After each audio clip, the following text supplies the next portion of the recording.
not a 30-day delay. So I think Bharat হলো শুল্কের মহারাজা। এই মন্তব্য করে উত্তেজনার আগুনে ঘি ঢেলেছেন মার্কিন প্রেসিডেন্ট ট্রাম্পের বাণিজ্য উপদেষ্টা পিটার নাভারো। তার দাবি, ভারত বিশ্বের সবচেয়ে বেশি শুল্ক আরোপকারী দেশ। তিনি বলেন, যুক্তরাষ্ট্র ভারতীয় পণ্য কিনে ডলার দিচ্ছে, অথচ আমাদের পণ্যের উপর ওরা উচ্চ শুল্ক আরোপ করে। তাছাড়া নানা রকম শর্ত বসিয়েও পণ্য প্রবেশে বাধা তৈরি করে ভারত। নাভারোর অভিযোগ আরও গুরুতর হয় যখন যুক্তরাষ্ট্রের সঙ্গে বাণিজ্য ঘাটতি দিয়ে ভারত যেসব ডলার পাচ্ছে তা ব্যবহার করছে রাশিয়ান তেল কিনতে, আর এই অর্থ যাচ্ছে ইউক্রেন যুদ্ধ পরিচালনায়। এই অভিযোগ মানতে নারাজ ভারত। তাদের স্পষ্ট বক্তব্য, আমাদের জ্বালানি নীতি জাতীয় স্বার্থ দ্বারা পরিচালিত, এটা কোনো দেশের অনুমতির বিষয় নয়। ২৭ আগস্ট ভারতীয় পণ্যের উপর শুল্ক দ্বিগুণ করে ৫০% করা হলে আগামী ১ বছরে ভারতের জিডিপি প্রবৃদ্ধি ০.৮% কমে যেতে পারে। এই শুল্ক ভারতের মোট রপ্তানির ৬৭% উপর প্রযোজ্য, যার আর্থিক মূল্য প্রায় $৫৮ বিলিয়ন এবং জিডিপির প্রায় ১.৫%। শুল্কারোপে সবচেয়ে বেশি ক্ষতিগ্রস্ত হবে ইলেকট্রনিক, ঔষধ, টেক্সটাইল, গহনা ও পরিবহন খাত। শুধু সামুদ্রিক খাবার শিল্পেই ক্ষতির পরিমাণ দাঁড়াতে পারে প্রায় ৬৪,০০০ কোটি রুপি।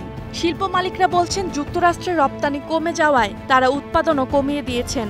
কারণ ভারতের শুল্ক বাড়ায় ভিয়েতনাম ও বাংলাদেশ এখন মার্কিন বাজারে এগিয়ে আছে।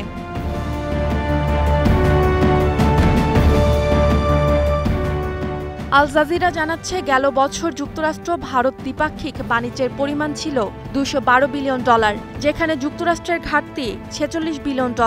দুই দেশের বাণিজ্য $৫০০ বিলিয়ন নিয়ে যাওয়ার কথা বলেছিলেন মোদি। মূলত ইউক্রেন যুদ্ধ শুরুর পর রাশিয়ার তেল বিক্রি কমে গেলে ভারত হয়ে ওঠে তাদের বড় ক্রেতা। বর্তমানে দেশটি প্রতিদিন গড়ে প্রায় ১.৮ মিলিয়ন ব্যারেল রুশ তেল আমদানি করে।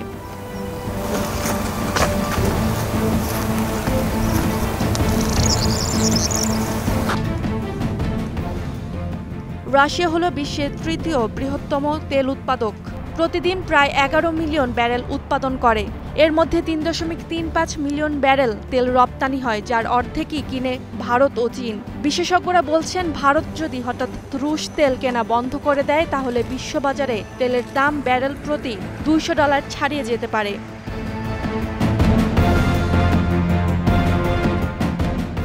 বিশ্লেষকদের অনেকে বলছেন, যুক্তরাষ্ট্রের শুল্ক আসলে চাপ সৃষ্টির কৌশল। রাশিয়া থেকে তেল আমদানি অব্যাহত রাখার জন্য ভারতকে শাস্তি দিতে এবং ভারতের বাজারে মার্কিন তেল আবারও রপ্তানির জন্য এই পদক্ষেপ নিয়েছে যুক্তরাষ্ট্র।